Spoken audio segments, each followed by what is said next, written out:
ಕನ್ನಡ ನಾಡು, ಇದು ಕನ್ನಡಿಗರ ನಾಡಿ ಮಿಡಿತ.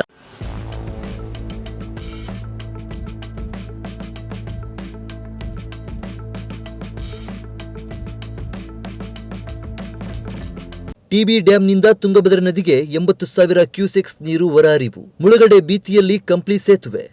ತುಂಗಭದ್ರಾ ಜಲಾಶಯದಿಂದ 80,000 ಕ್ಯೂಸೆಕ್ಗೂ ಅಧಿಕ ಪ್ರಮಾಣದಲ್ಲಿ ನೀರು ಹರಿಬಿಡಲಾಗಿದ್ದು, ಜಿಲ್ಲೆಯ ಕಂಪ್ಲಿ ಪಟ್ಟಣದ ಕೋಟೆ ಪ್ರದೇಶದ ಬಳಿ ತುಂಗಭದ್ರಾ ನದಿಗೆ ಅಡ್ಡಲಾಗಿ ನಿರ್ಮಿಸಿರುವ ಕಂಪ್ಲಿ ಹಾಗೂ ಗಂಗಾವತಿಗೆ ಸಂಪರ್ಕ ಕಲ್ಪಿಸುವ ಸೇತುವೆಗೆ ಮುಳುಗಡೆಯ ಭೀತಿ ಎದುರಾಗಿದೆ. ಮಳೆ ಹೆಚ್ಚಾಗುತ್ತಿದ್ದಂತೆ ತುಂಗಭದ್ರಾ ಜಲಾಶಯದ ಒಳಹರಿವಿನ ಪ್ರಮಾಣ ಹೆಚ್ಚಾಗುತ್ತಿದೆ. ಕ್ರಸ್ಟ್ ಗೇಟ್ಗಳು ಮುಕ್ಕಾಗಿವೆ ಎಂಬ ವರದಿಯ ಬೆನ್ನಲ್ಲೇ ತಜ್ಞರು ನೀಡಿದ ಸಲಹೆಯಂತೆ ಈ ಬಾರಿ 80 ಟಿಎಂಸಿ ನೀರು ಮಾತ್ರ ಜಲಾಶಯದಲ್ಲಿ ಸಂಗ್ರಹ ಮಾಡಲು ನಿರ್ಧರಿಸಿದ ಕಾರಣದಿಂದ ಜಲಾಶಯದ ಹೊರಹರಿವಿನ ಪ್ರಮಾಣ ದಿನೇ ದಿನೇ ಹೆಚ್ಚಾಗುತ್ತಿದೆ. ಸದ್ಯ ಸೇತುವೆ 2 3 ಅಡಿಗಳಷ್ಟು ಕೆಳಗಡೆ ನೀರು ಹರಿಯುತ್ತಿದ್ದು, ಜಲಾಶಯದಿಂದ ಯಾವ ಕ್ಷಣದಲ್ಲಾದರೂ ಹೆಚ್ಚು ನೀರು ಹರಿಬಿಡುವ ಸಾಧ್ಯತೆ ಇದೆ. ಇದರಿಂದಾಗಿ ಕಂಪ್ಲಿ ಗಂಗಾವತಿ ಸಂಪರ್ಕ ಸೇತುವೆಗೆ ಗಂಡಾಂತರ ಎದುರಾಗಿದ್ದು, ಮುಳುಗಡೆ ಭೀತಿಯಲ್ಲಿ ಸೇತುವೆ ಇದೆ. ನದಿಗೆ ಹೆಚ್ಚಿನ ಪ್ರಮಾಣದ ನೀರು ಬಿಡುಗಡೆಯಾಗುವುದರಿಂದ ಪ್ರತಿ ಬಾರಿ ಈ ಸೇತುವೆ ಮುಳುಗಡೆಯಾಗುತ್ತದೆ. ಈ ಹಿನ್ನೆಲೆ ಸೇತುವೆ ಮೇಲ್ದರ್ಜೆಗೆ ಏರಿಸುವಂತೆ ಸಾರ್ವಜನಿಕರು ಒತ್ತಾಯಿಸಿದ್ದಾರೆ. ಸೇತುವೆ ಮುಳುಗಡೆಯಾದರೆ ಜನರು 30 ಕಿಲೋಮೀಟರ್ ಸುತ್ತುವರೆದು ಗಂಗಾವತಿಗೆ ತೆರಳುತ್ತಾರೆ. ಕಂಪ್ಲಿ ಸೇರಿದಂತೆ ಈ ಭಾಗದ ವಿದ್ಯಾರ್ಥಿಗಳು, ನೌಕರರು, ಕಾರ್ಮಿಕರು ಪ್ರಯಾಣಿಸಿ ಗಂಗಾವತಿ ಸೇರುವ ಸಮಸ್ಯೆ